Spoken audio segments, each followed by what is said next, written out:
Hello. When did we start? 48?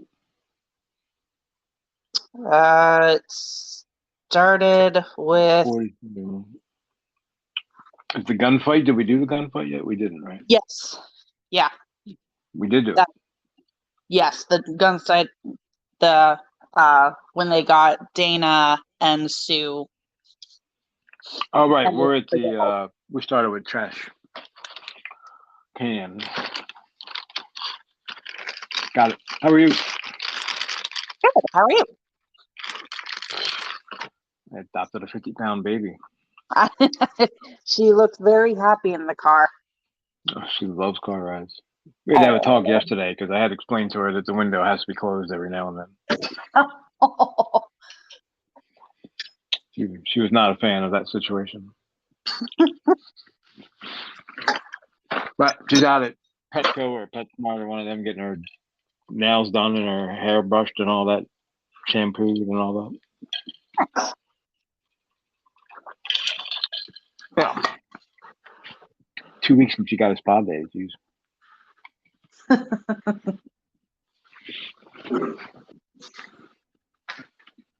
Where's my daughter? She said she'll be on in 2 minutes. She's in the bathroom. Well, maybe I'll edit that part out. Maybe I won't. We'll see how it goes.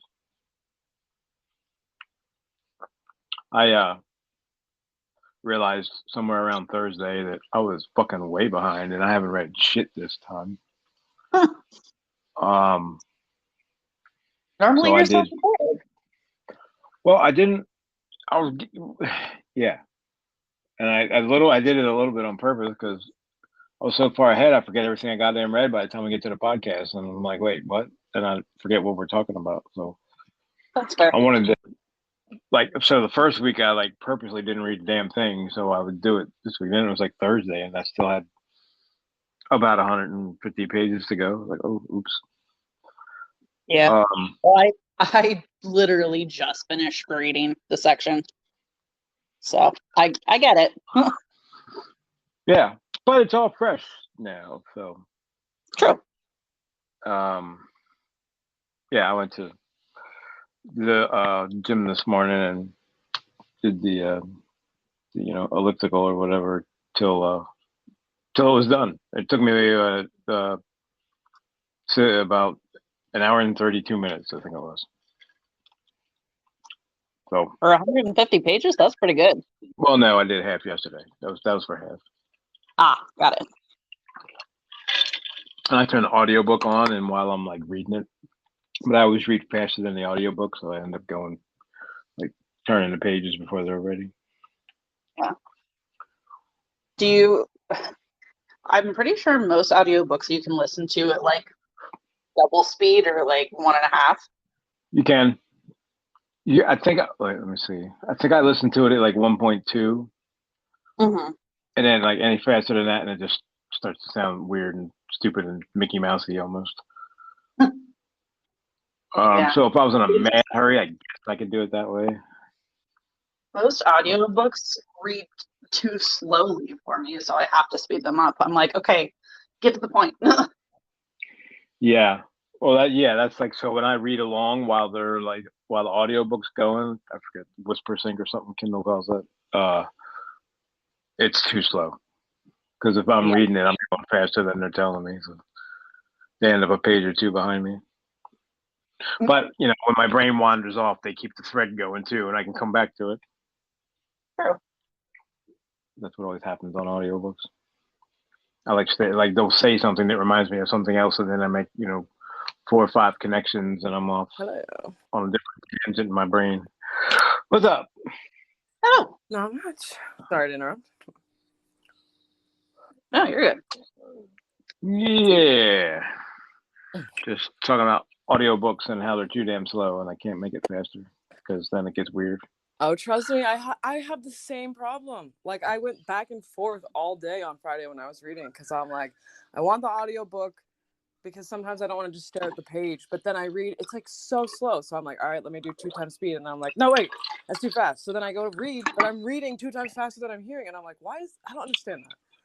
Yeah, I think I read it like 1.72 or something. Right. Because the 1.2 is definitely not fast enough. But then I don't remember what the next one was. Yeah, mine's on 1.2. So what's the next one? Let's see. I mean, I guess it makes sense because like your brain can process much faster than your ears can process. 1.5 is actually the next one. You would think that would be okay, but I guess I'm a more of a 1.4 kind of guy. I do it at 1.5, but it's too, like, it's fine, but I wish it was faster. But then when I do it faster, I can't concentrate. Yeah. Like, Yeah. like it's almost because I just start cracking up. There's some parts in this one that had me cracking up anyway. I think it was Stu part. Oh, the Larry parts when he talking about Harold, man. I was almost laughing out loud on those. Fucking what did Harold do? It was like, oh my goodness. Anyway, all right. So starting on plot revenge. Yeah. Oh, Harold. I went very. I mean, well, I was gonna say I went very quickly from like we know he's weird to like, oh, he's evil. Yeah. Well, it was Nick, right? As soon as Nick met him, he's like, nope, fuck that dude. Don't like him. Nick and Mother Abigail, but that Mother Abigail knows everything. So. Yeah. Well, and kind of Larry too. When he actually met him, he was like, okay, like I have all this esteem for this guy because he's been leading me through the country basically, but now I'm like, oh, there's something not right here. Well, I think a part of that is because Larry, like, you know, like all the people, obviously all of our protagonists, our main characters are you pretty smart, so like they're pretty good at reading people, and Larry, especially coming from a world of addicts and music, like I think he's very good at reading people. He's more down to earth than poor Nick. Sorry, poor Nick has to be because he wouldn't have survived otherwise. I know, poor Nick. I mean, maybe it would have been better if he hadn't. Jesus. Like, do you want to live in this world? Are you sure? I don't know, because Glenn brings up some scary shit. I mean, Glenn's no good when the shit hits the fan. I think we learned that. I think all he did was stand there and like stare while like bullets were flying around him. But he has some awesomely horrifying perceptions of society, I guess, of where things are going to go. And he's not necessarily wrong. There's a guy on the other side of the mountains that's doing some shit, and you're not thinking about that yet.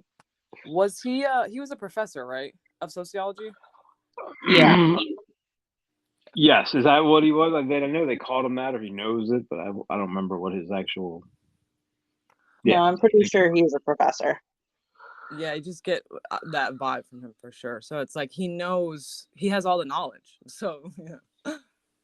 What happened to Kojak? Did they just leave Kojak in Vermont? They had. Yes. Remember, we talked about that. Hated that. He needs to come back. Maybe he comes back. I don't remember. Well, anyway, so where did we leave our intrepid band of? So much happened. Oh, Harold. I know.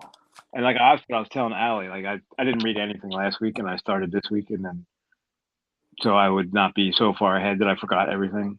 Yeah. Huh? I was just gonna say I haven't been like really taking notes through this book because there hasn't been too much, but this time I kept writing down so many things. I was like, oh my god. Yeah, there's a lot. I was thinking that I was like, well, there's a lot to unpack here. Oh my god, kind of nothing happened, but kind of everything did then. So last we knew, Harold found and.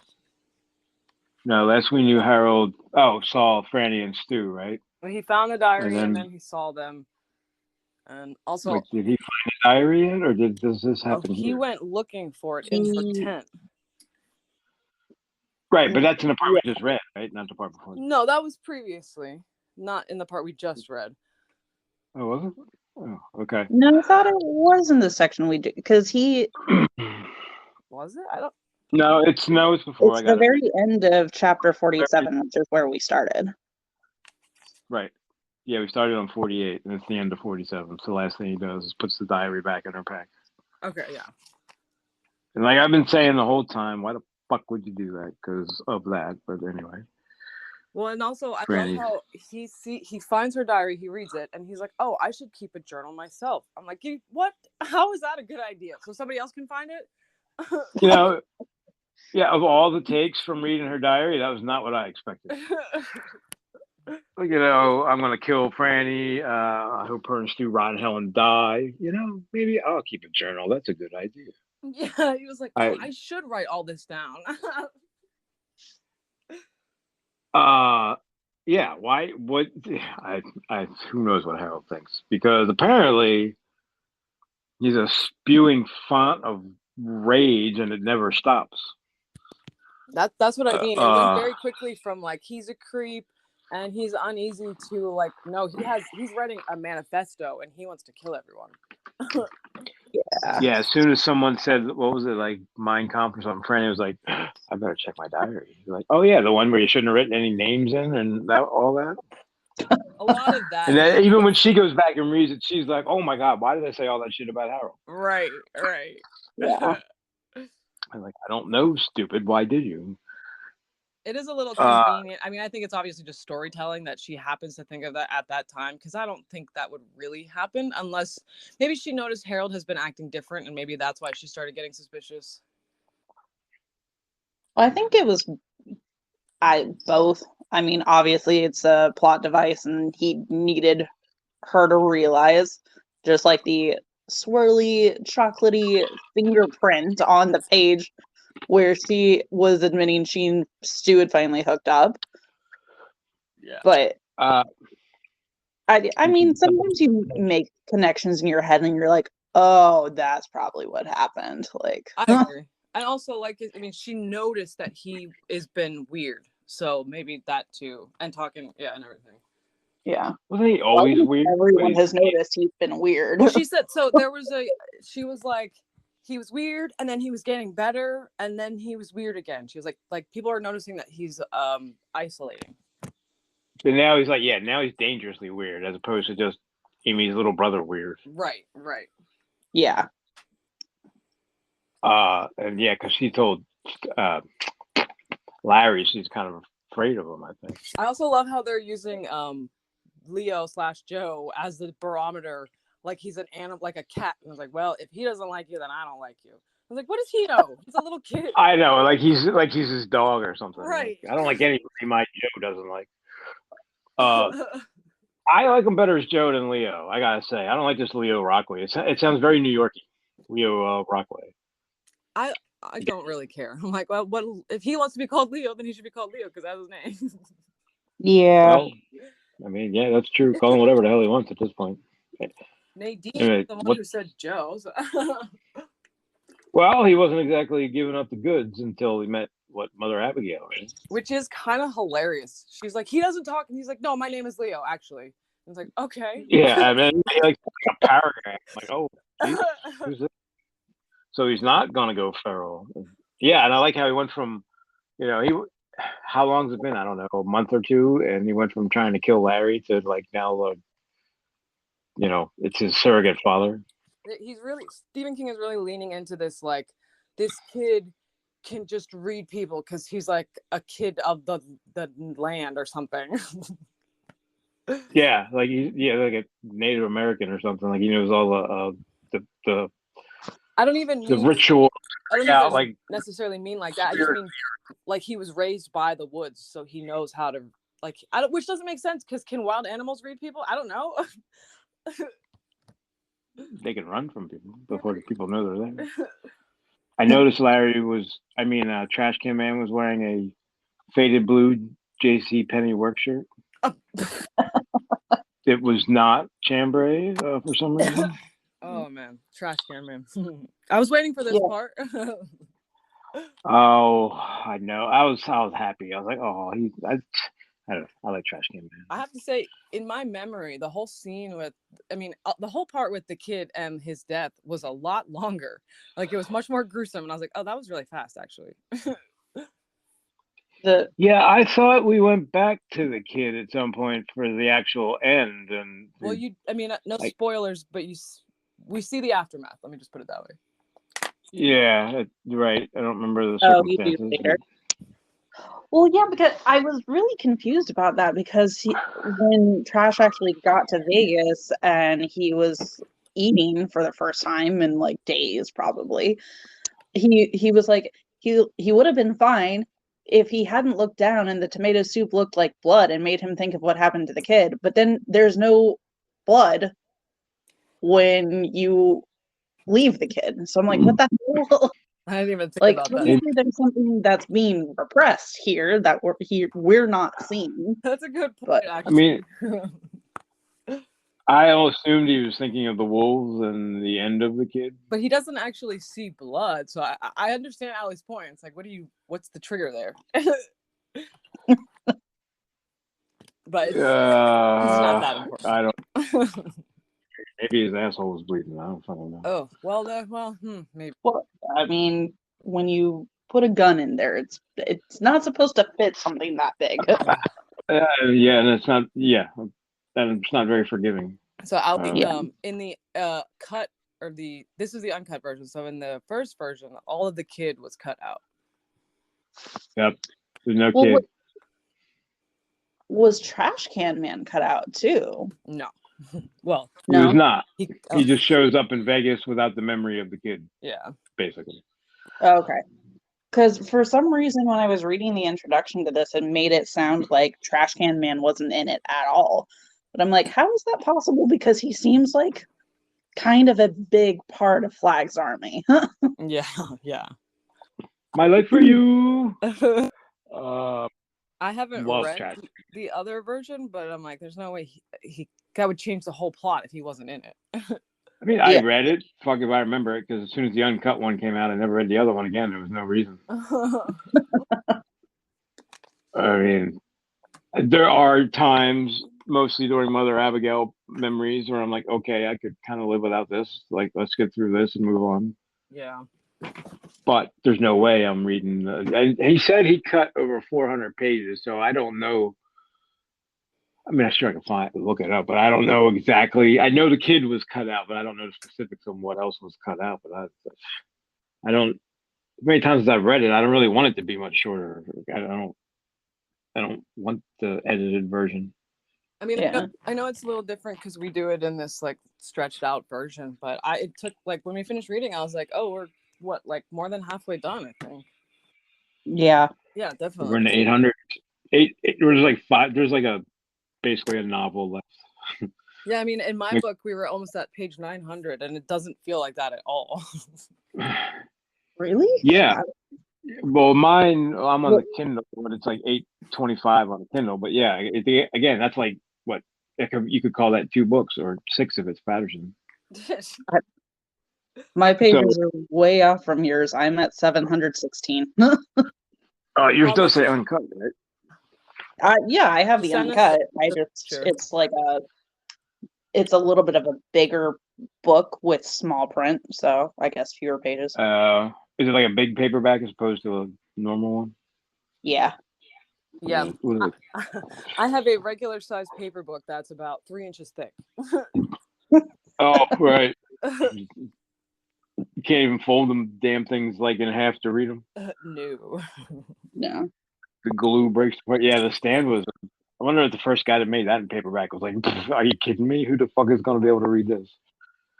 It's better than the hardback, which is what I did have, and I tried carrying that to work one day, and I was like, "Hell no!"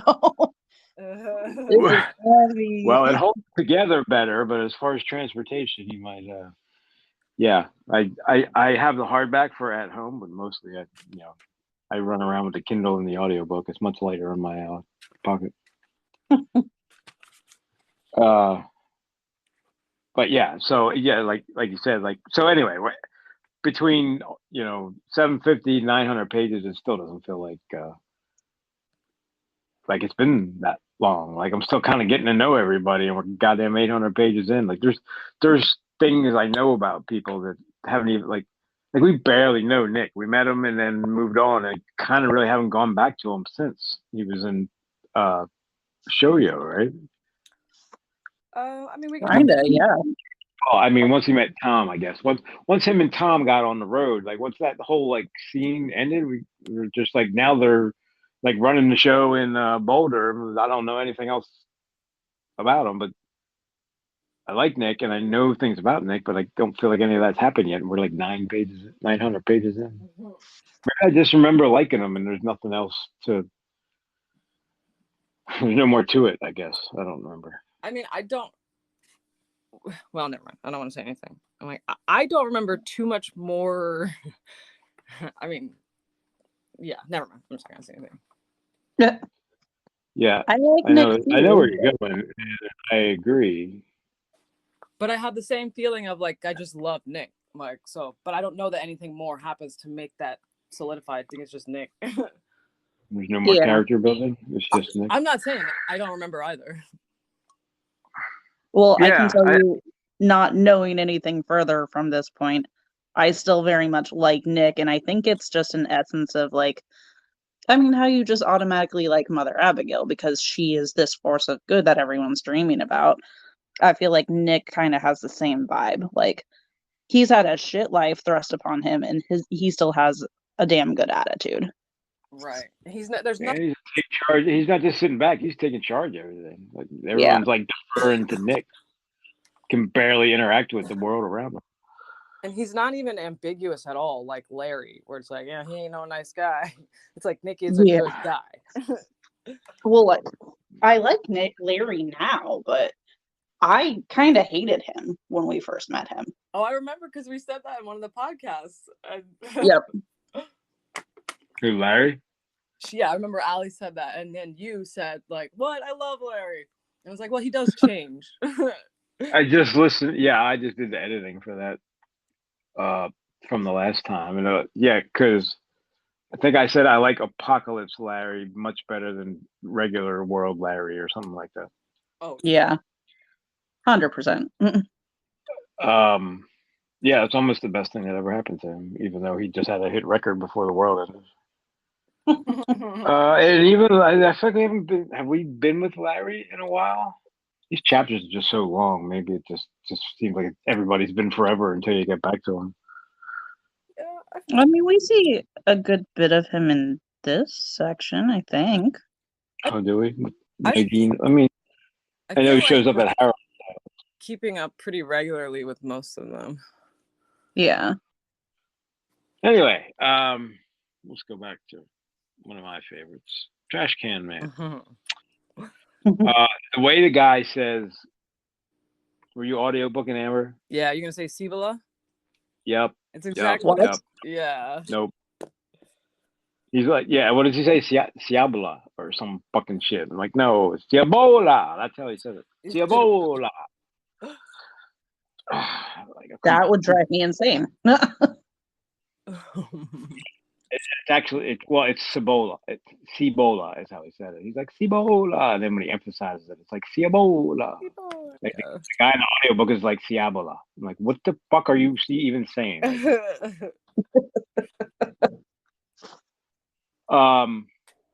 Trash, I feel for that guy. Like, I feel like he was made and he never really had a chance. He is the West's version of Tom Cullen to me. Like, yes.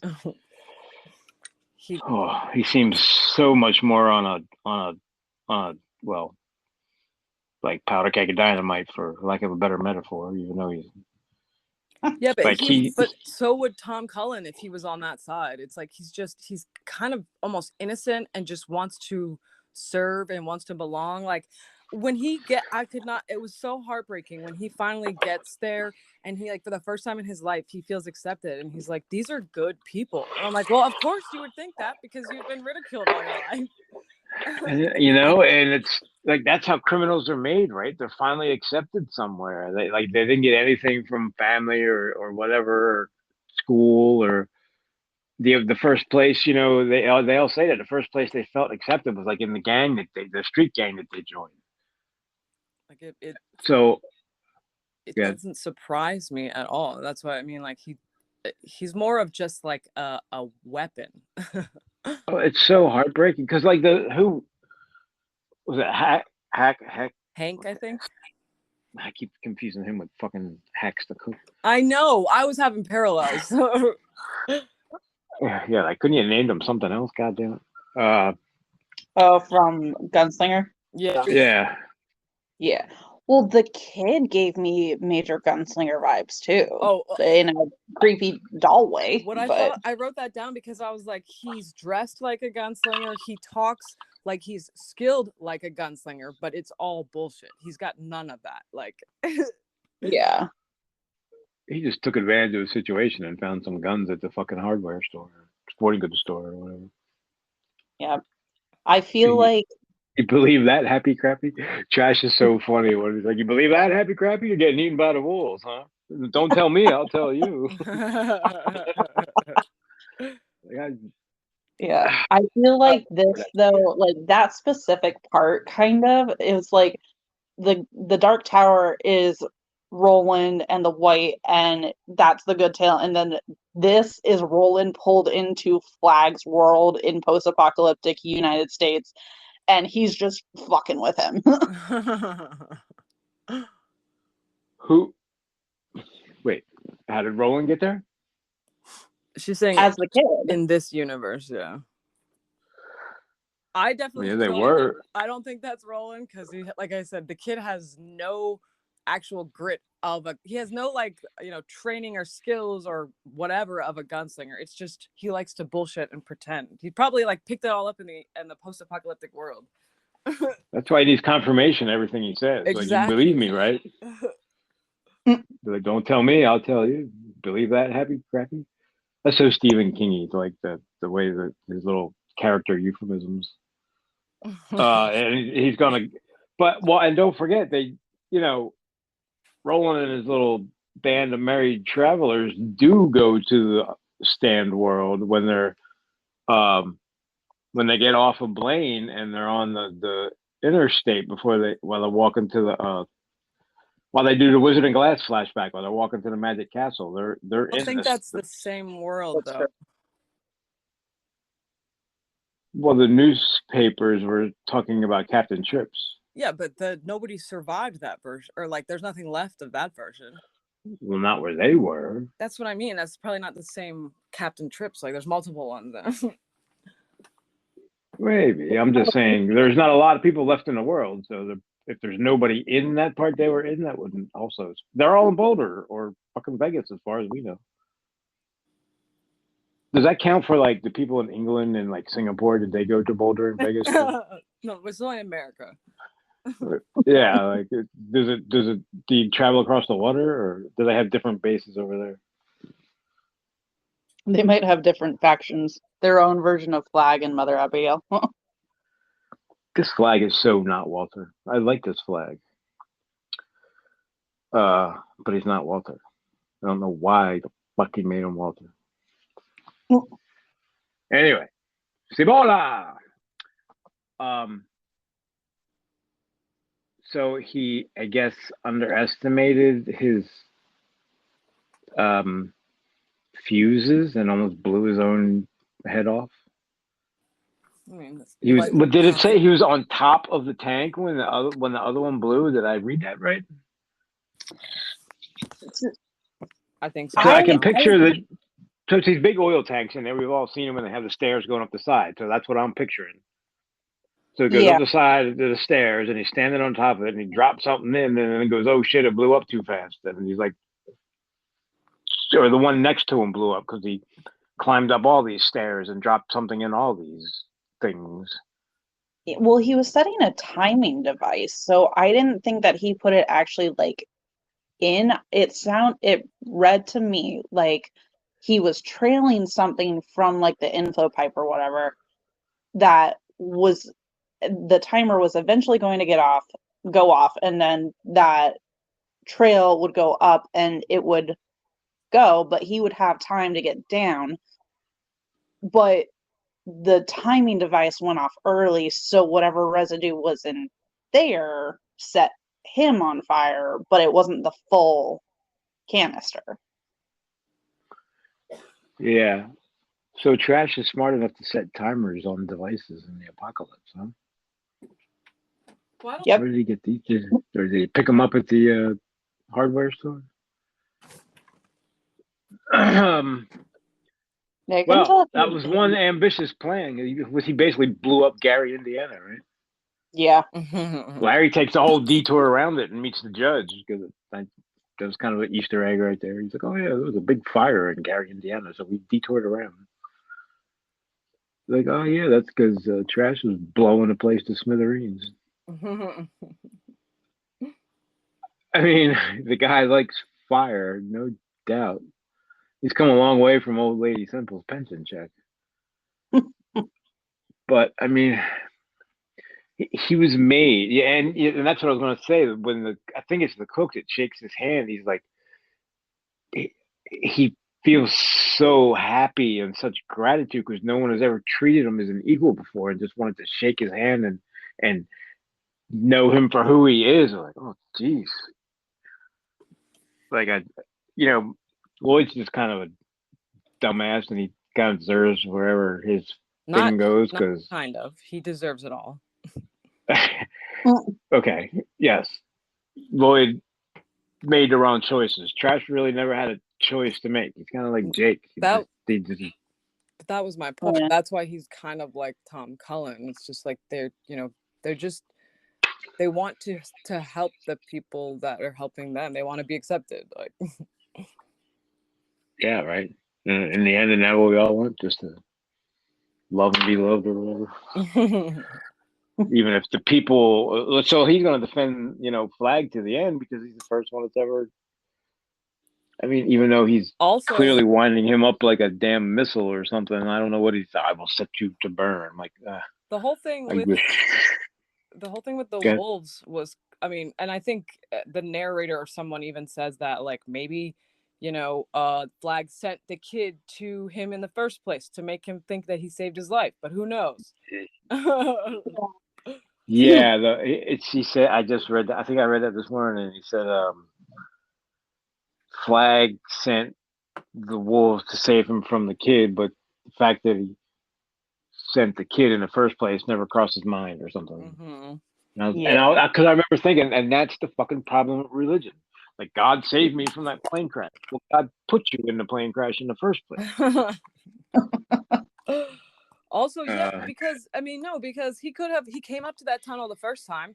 If he wanted to help him, he could have just sent the wolves. Flag could have just sent the wolves and been like, here, guide me through the tunnel. But no, he had to send him back to the kid and make him think that he was saving his life. Yeah, that's true. Why not just send the wolves to like take his hand and lead him through the tunnel? They would have done that. They did that the second time, but he had to go and see them kill or whatever. Not kill, but, threaten first. I was enjoying his happiness when he did see that, I have to say. Yeah.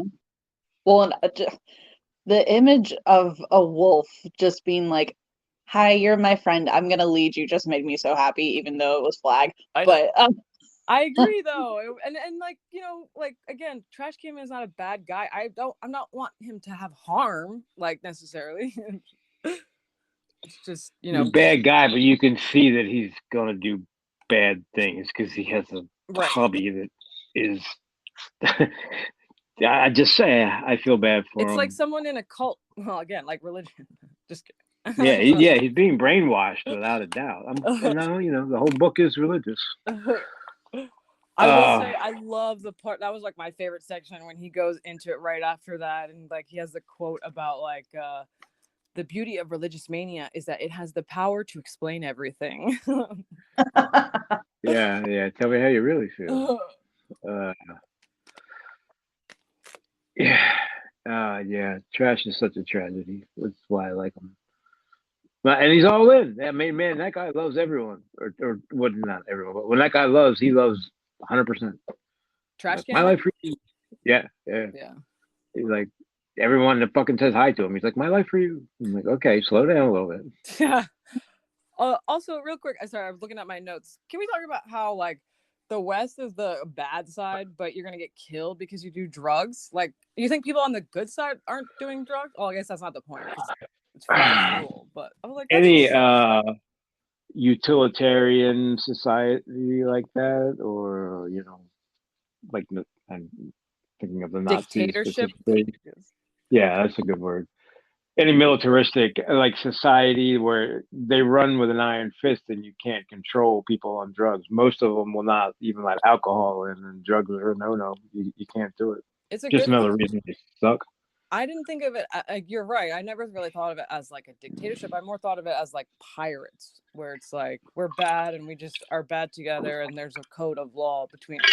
But it's like no, there are rules, but we're just bad people. I guess I don't know. That would be much more fun if they were just pirates. But no, they're all under flag. I mean, he's running.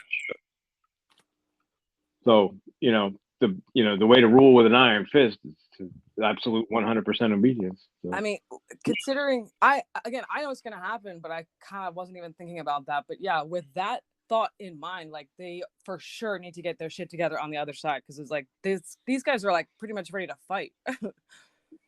Yeah, they're turning into like a military, like they're building an army over there, and they're over here like, hey, we think we might get the power on. Who wants to get drunk and talk about society?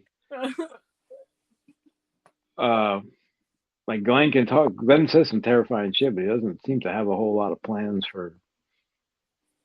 He's like, what does the one guy say? It's not Glenn he's talking about. The guy imponing, running through the streets with his. Trying to scare everyone like the winter's really so bad, we're gonna freeze to death. I think Nick was saying that. Yeah, we said it was like empty. I can't remember how he worded it, but it was bad news for bad news' sake. Like no good could come out of the information. Well, I get what I think he's saying, like, until we know we can't do anything, let's not say that. Yeah, well, yeah, that's what he's saying. Stop freaking people out, asshole. And shut the hell up. But the way he worded it was. I agree. I can't. So, I'm still. Every time, I guess for me, Trashcan Man is the guy from the '90s movie, because that's Matt Frewer. Do you guys know who that is? No. Mm-hmm. You'd know if you saw him. Character actor. Mm-hmm. I can't think of anything. He's been in everything. You recognize him, but you have no idea who he is. And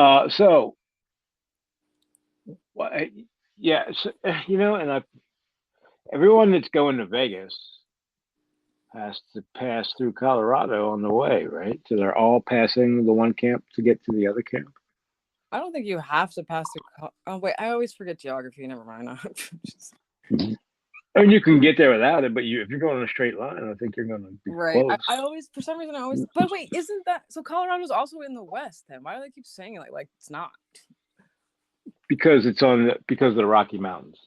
Yeah, it's like West Midwest.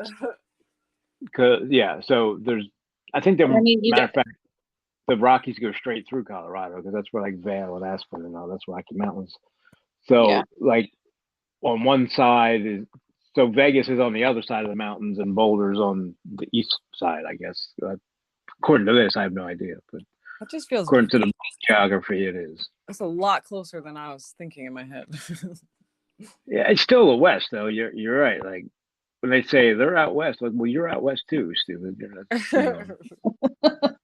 They might be a little further closer to the ocean, but you're still in the western, maybe the edge of the mid. No, Colorado's west, but at least in my head, it's always been. But yeah, why don't they just like blow them up on the way to Vegas and like take care of the dumb shit? I'm sure that It's a good question. They could like. I'm sure they all are armed to the teeth and stopped at every gun store they could find. Somebody wasn't Harold and Stu trying to figure out how to work a rocket launcher at one point or something? Yes.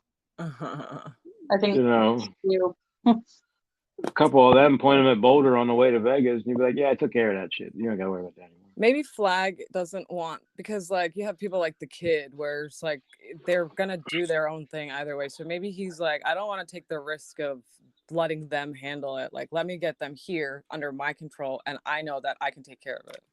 Yeah, they don't get the glory. Mm-hmm. Yeah. It's gonna take over. You believe that, Happy Crappy?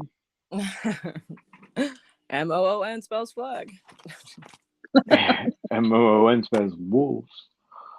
I didn't mention it last time, but there was a brief part where he's like, Flag can control the wolves because the wolves are part of him or something like that. And I'm like, oh, I know he can control the wolves. Don't worry. Yeah. Yeah, somebody says something, and even though it was Flag, and I'm like, well, yeah, it still counts. Like I just read that part. But like the wolves did this, even though he knew it was really Flag. So it doesn't matter who it really was. It was still the wolves were still. I think maybe it was when they were pulling them by the arm or something. Yeah. And by the way, so my dog kind of looks like a wolf. So this whole scene reminded me of my dog when they kept doing it, especially like when they're like, biting on his hand gently and then like tugging on his shirt and telling him to come on. Like my dog fucking does that when she wants to play. And like we'll run around the yard and play and she'll jump on me and all this stuff. And then, I get tired and she wants to keep going because she has 2 more legs than I do. So she'll like, not bite, but like pull my arm or like get my shirt in her teeth and like tug me. Like, come on, I'm not done yet. Oh. But that's how you know she's on your side. Exactly. There's no doubt. So I was telling Allie she's at Petco right now getting pampered, shampoo, and what do they call it? A blowout, I think. Yeah. Yeah. So yeah, you gotta come see her, Amber. She's awesome. Hello. Full time. She's still learning. You can sit down and it'll be okay if you do nothing for a couple minutes. She's young, right? 4. Oh. I guess that makes her like a teenager. Yeah. Or by the traditional math, that makes her, God, she's almost 30. She's like 28. But yeah, that whole scene, sometimes there's a way she walks where she's like walking and looking at you and she like hangs her head down. So it's just like a goddamn wolf when she does that. I'll have to show you a picture if I can get one. But the whole kid thing reminded me of her and we got, do you remember we got 2 huskies, 2 houses down. Mm-hmm. We used to have kind of a groundhog population around here, and that has taken care of itself with the huskies. Like they're afraid of them, or the huskies eat them. The huskies don't eat them, but they don't let them live. Yeah. They do a lot of ripping and tearing. Oh, okay. Mm-hmm. Oh yeah, I was kind of picturing the kid as a groundhog. So it's all very vivid for me. Everything's relevant all of a sudden around here with this book, at least for that scene. But I thought, we just kind of left him there. I mean, he's good at that because I went straight, into my imagination and go, oh God, what would I do? Oh, you got to open the door at some point, right? Because, we're in the desert or on the way to the desert. So, 180 during the day and like minus 30 at night. Yeah, I remember that scene very vividly from the first time I read it. Like I said, I just remember it being a lot longer. That's probably how much it's stuck in my memory. But like, yeah, a lot of that stuff is like that I remember. I think was like, wait, that was only 2 pages, and I've been remembering that for the last 30 years. But yeah, I have that. I think I see it more in like a cartoon in my head. Like I picture the scene the same as the first time too, but it's just like him in the car, almost like a bird's eye view, and like it pictures like him looking out and like screaming, and then the wolves are just circling, and I'm like, oh, sorry about your luck. By the way, and I have to pull it out. I haven't looked because I've just remembered. I have the graphic novels of The Stand. It's a 5-pack set. And I think that might be a little more vivid. I'll have to go look. Fuck, Maybe I think maybe they've seen the scene. Maybe that's what I'm picturing. Yeah, I think I might have gotten you on Christmas the Stand, the graphic novels too.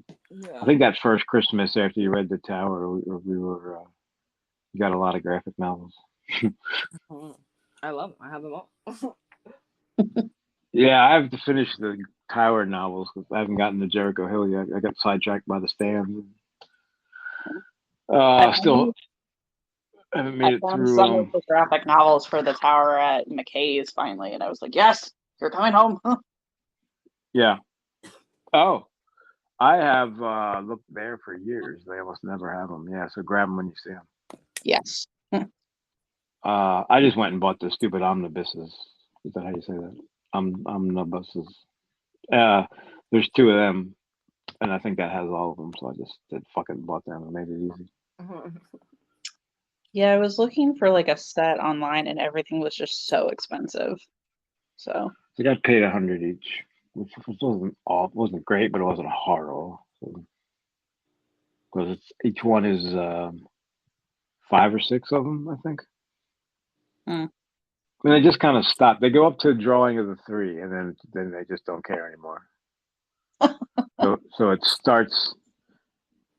I think it starts after Hambry, or like right after they get back. Yeah, it starts with him confronting his mom and Martin and all that. But wait, no, that's before Hambry. Mages. And then it's that trip back, and then him and his dad, and then the confrontation with Martin, and then they're going to no. Yeah, it starts with Martin, the confrontation, and then him challenging what's his face Court, and then winning, and then getting sent out away anyway. That's as far as I've gotten. So they're about to do the Wizard and Glass graphic novel or parts. But it added in like his dad and the confrontation with fucking Flag, I guess you could say at this point. So yeah, they're worth reading. I like them. But I gotta get to Jericho Hill because I forget. That's the only place Jericho Hill exists. And I don't remember how much of it was covered. He needs to write like a short story about Jericho Hill. yeah, that'd be awesome. What is Cibola anyway? Is that a real place? I only know it because he keeps shouting it. Yeah. He should stand like on top of the tanker and be like, Cibola! Well, I think he says he's like a place of the lost or something. Is that a religious thing? Right, most things are. He couldn't drive a car. They never taught him that in prison. Oh, okay, weird. And I like how he overlaps the dates. Is this where he starts doing that? On July 4th, the day Larry and Rita were doing this, Trash was doing this. On July 8th, the day Stu and Frannie were stabbing Harold in the back, he was doing this.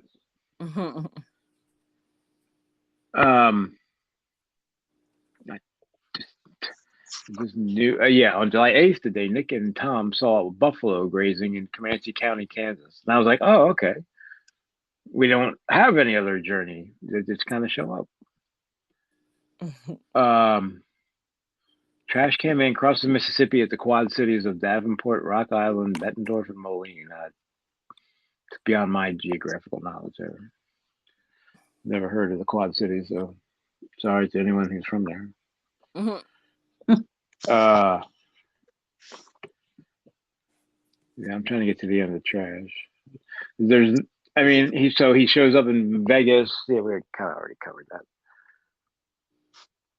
They give him a hamburger. Yeah, they give him food, and they give him his own fancy hotel room at the MGM. Well, and most importantly, they give him a stone or whatever. Yeah. Tell me that's not like straight out of Lord of the Rings. They're all the important people are wearing a stone with a red eye on it. Well, that's not the Crimson King though, because right or is it? I don't know. I mean, it wasn't, but who's to say now? So okay, I see. I was like, how could he have known? But I guess he went back and like made it. Right with it. I'd have to read the original. I think it's just one of them things that he repurposed. Right. I think they had the red eye before the Crimson King existed. Right. That's what I was saying. And he made the Red Eye Crimson King thing. Oh, he hasn't said anything about it yet. Oh yeah, you mean Later I see on. what you mean. Yeah. Yeah. He repurposed it, stole it as soon as he made Flag into Walter. He's like, oh, I'll take the Red Eye too.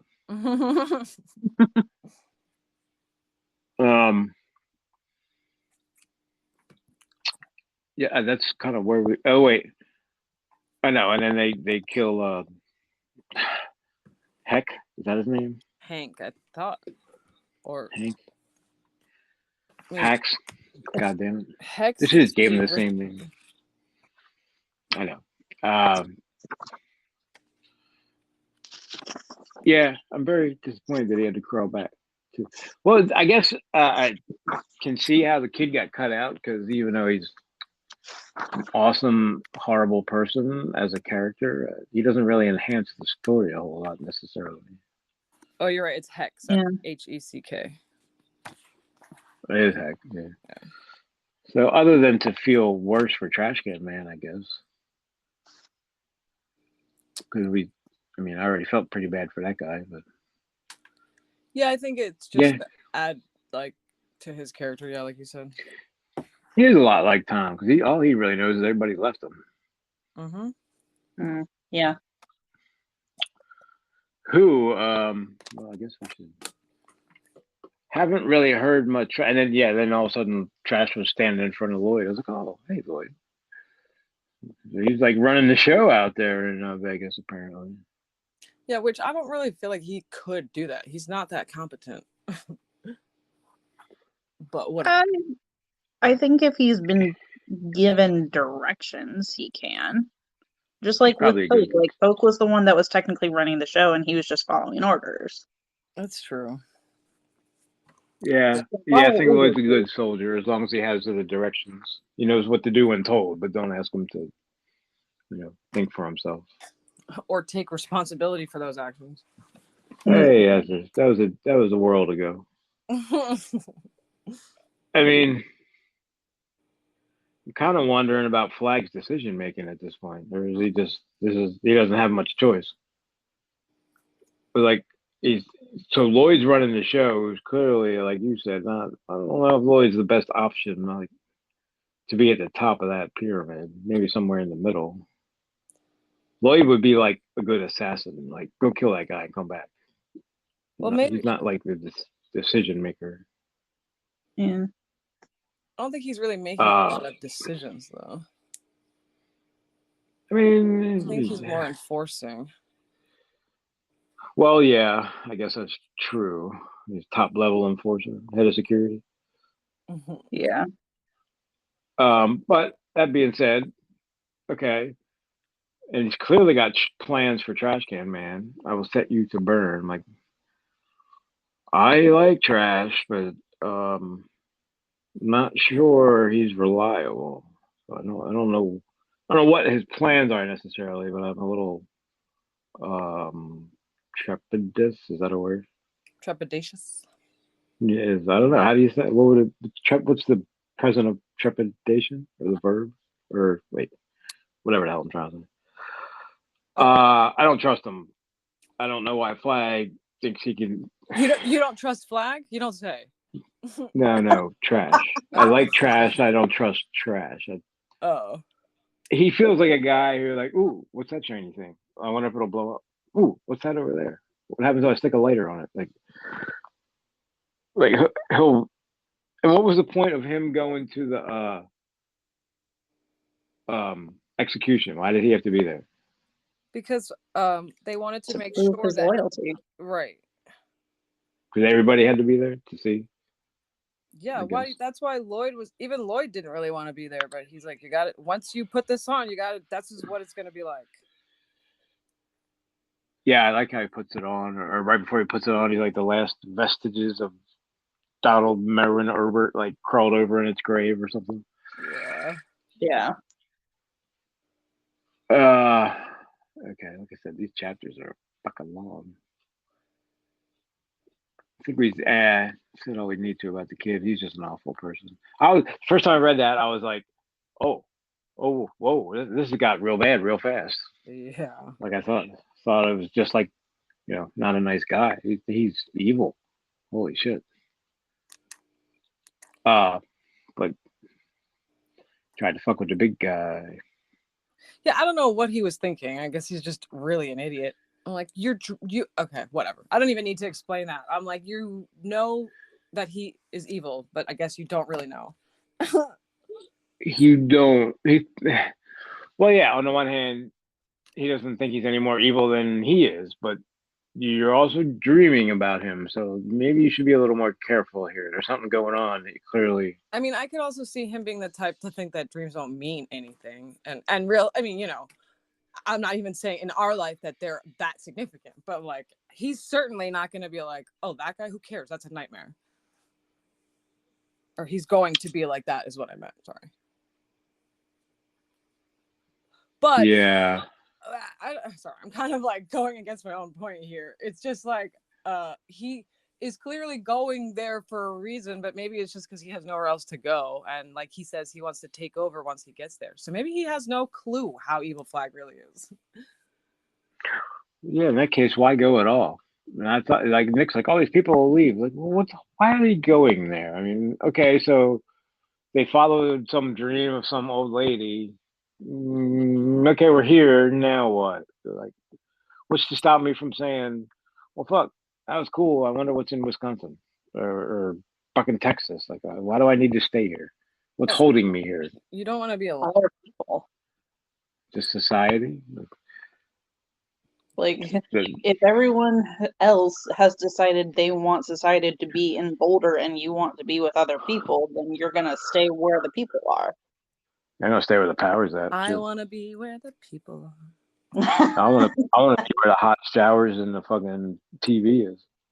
Well, TV is not available at this time because they Well, don't have power yet. Maybe not live, but have you ever heard of streaming?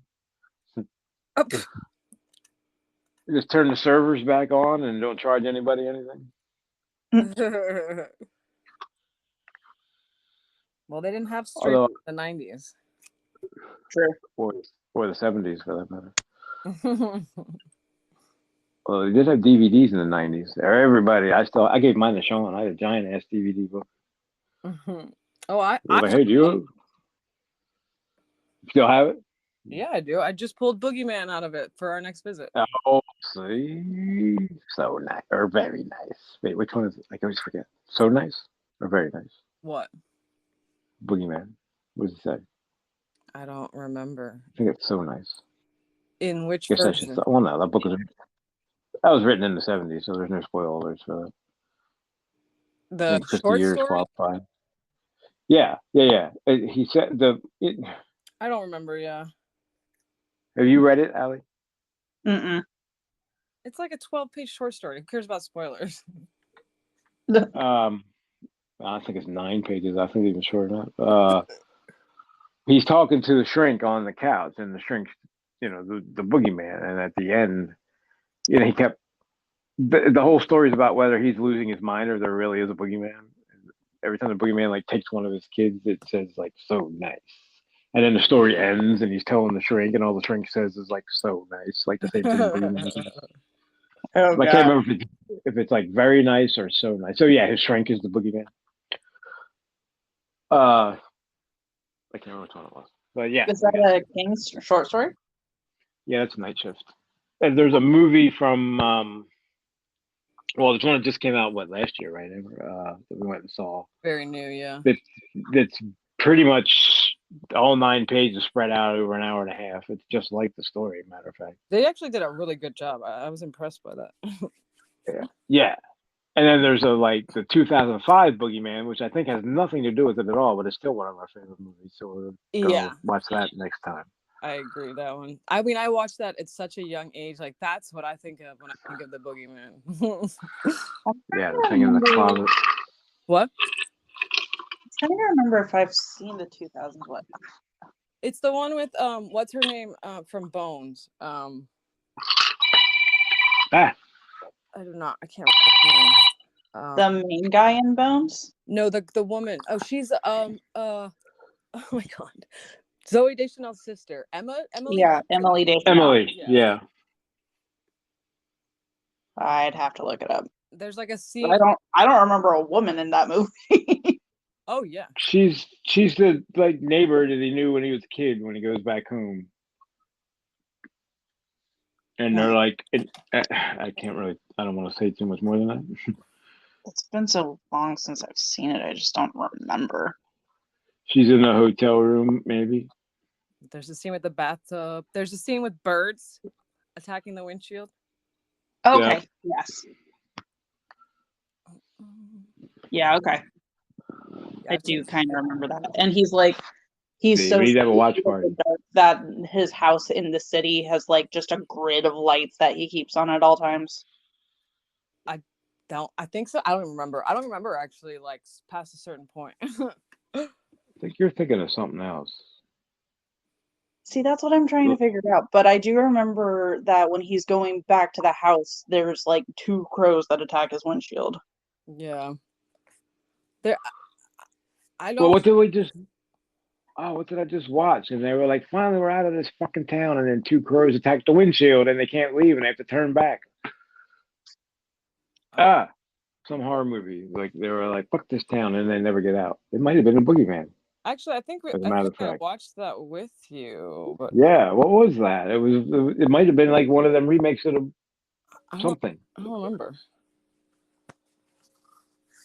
I think they them. Oh wait, hold on. From season 2 is coming. Well, that would make sense because that's the one where they're stuck, right?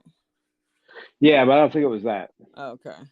Or did we go to No, it wasn't that because you get stuck there.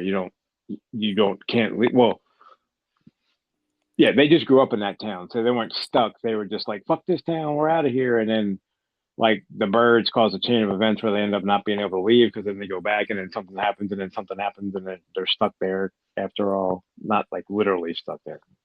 Yeah, I don't remember. I mean, we've watched so many movies this year. Hey, there's a lot to pick from, man. Yeah. I always have a list. Anyway, I don't remember where we were. Yeah, I don't remember how we got on that. I don't remember we got on a boogeyman. All things serve the beam. All right. That is the end of the podcast. Everybody say goodbye. Bye. Bye.